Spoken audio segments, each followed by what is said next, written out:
Well, good Sunday morning. My name is Jaden Jefferson, and welcome to this week's Community Focus. This morning, we are talking about Ohio's House District 75, and joining me is the Democratic candidate in that race, Jan Materni. Good morning. Good morning. So give me an idea. You're running in a race that is pretty competitive. You're talking all of Wood County, and you're running against Republican Faraz Ganbari. So give me an idea of what you want to do for Wood County and what changes you want to implement. The biggest thing is, and the most feedback I'm hearing about is, beside the obvious economic issues, is some of the extreme laws that have been passed. What most moderates on both sides would agree are a little bit not necessarily, they're not in line with what they believe and what they want, a majority of them. For example, the House Bill 161, I think it is. I forgot my list. The extreme anti-abortion law, like a whopping 60 to 70% of Ohioans believe, at least up to the first trimester, abortion should be available to women, especially women who have been victims of rape or incest, or if they know that the fetus is not viable outside, or it will not make it to term for various reasons, or the mother's life is in danger because of a utopic and other pregnancy issues. That's a big one. Another one is the guns and the permitless carry bill. A lot of people do not like that. Statistics show that the looser the gun laws are, not the more gun violence you have in those states. And some of the states with just sensible gun laws. Don't get me wrong, I am not against gun ownership. My grandparents, my mom hunted. I have family members who hunt. I like to target shoot with a handgun. So I'm not against gun ownership. I'm for sensible gun ownership. Nobody needs an assault rifle to hunt. If you're hunting with an assault rifle, you're not hunting for there's nothing left of the meat. There's just no reason. Assault rifle and automatic fire weapons were built for one reason and one reason only: to kill humans. So there's a lot of issues where we don't agree on, where I believe that the majority of people in Wood County would agree with me on. And those are just a couple off the top of my head. Talking about Wood County, it's a rural county, and rural counties tend to be very difficult for Democrats. So how will you, as a Democrat, gain the support of Wood County? Well, I've been knocking on the doors in some of these small towns. First of all, I worked for ODOT for 20 years. I grew up in a small town. I'm from Port Clinton, and I was one of 6 kids.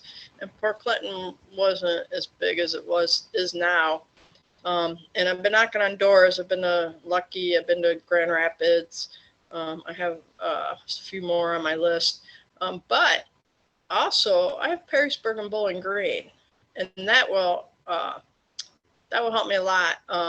If you look at the map, they cut out the northeastern corner of Wood County Lake, I think, Wallbridge up in there, that I don't have, which would have been nice. Northwood, maybe.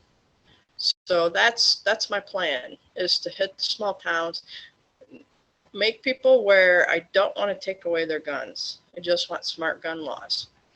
One of the things that really bothers me when I walk these small towns is their roads and their sidewalks and stuff. They're crappy.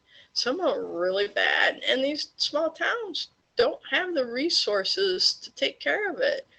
We are sitting on millions of dollars in the rainy day fund in Columbus. Why not loosen some of that up and provide these small villages and towns with the resources to fix these? And you're creating jobs, which creates more revenue for the state. And that's definitely a theme when we're talking about rural counties and rural districts is you have those issues of infrastructure and then you have economic issues. But now to throw another thing into the big cake of rural issues, you're talking about agriculture as well. So when it comes to helping out the farming community in Northwest Ohio and Wood County in particular, which is House District 75, how are you going to do it?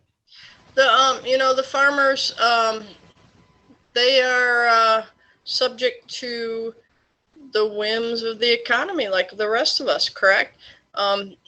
It's funny because I was watching CBS Morning News, and I think it was DeCopel was talking about the supply chain and talking to the farmers where, like, I think he was using milk as an example, where a gallon of milk costs this much for a farmer to produce it.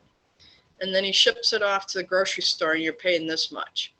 And it's a middleman. And we need to help them to do their job research into how to make the jobs better and less expensive, but also keep it as like back to nature and not cut down on some of the fertilizer and other costs. How can we farm smarter and better? And that's always an evolving issue.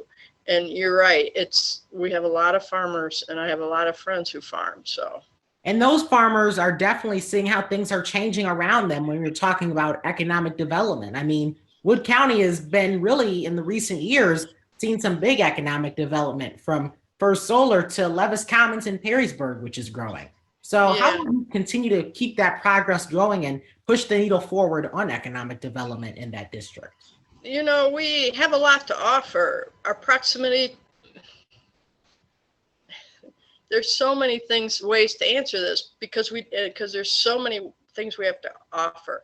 Our proximity to 75 and the Turnpike, you can go to anywhere in the United States from Toledo, Ohio, relatively easy, or Perry's in Wood County, relatively easy. That makes it really important. Our rails, there's rail lines that come through here that go all over the United States. Airlines, we do have Toledo Air Express and Metcalf Field. You have Detroit, right, up north, and Cleveland and Columbus isn't that far away if you think about it. I've often thought of flying out of Cleveland to get more competitive prices. So it's not cliche to say we literally are the crossroads of America. And the other thing we have that we're seeing more and more important that a lot of places don't have, and I had a college professor tell me this is what's going to save the Midwest, is water. And that's one thing that I've heard a lot about recently. And when you're talking about those Western droughts and how the trend is supposed to be that a lot of people are going to be moving to our area as a result of what's happening there because of all the natural resources that we have right here in Northwest Ohio. So still so many issues. And I wish we had the time to talk about all of them, but I'll have to have you back on for sure. You will, because those are some very important issues. But companies, the way we are with our laws right now, are very reluctant to come to Ohio and send their employees to Ohio, which is a shame. When I grew up, when I was your age, Ohio was the cutting edge of everything. We were cutting edge research, cutting edge in our roads and infrastructure, cutting edge in our laws and how we promoted the workers. And we had Metzenbaum and Glenn as our senators, and Metzenbaum was a Bernie Sanders of his day. My dad used to say he was a little bit too far out there, but that's okay, But and we were in the top 10 of almost every metric you wanted to be a part of. Now we're not. In some top 10s, we don't want to be in. Well, Jan Materni, the Democratic candidate in Ohio's 75th House District, thank you so much for your time. Thank you very much. It's such a pleasure talking to you. I'm such an admirer of yours. So.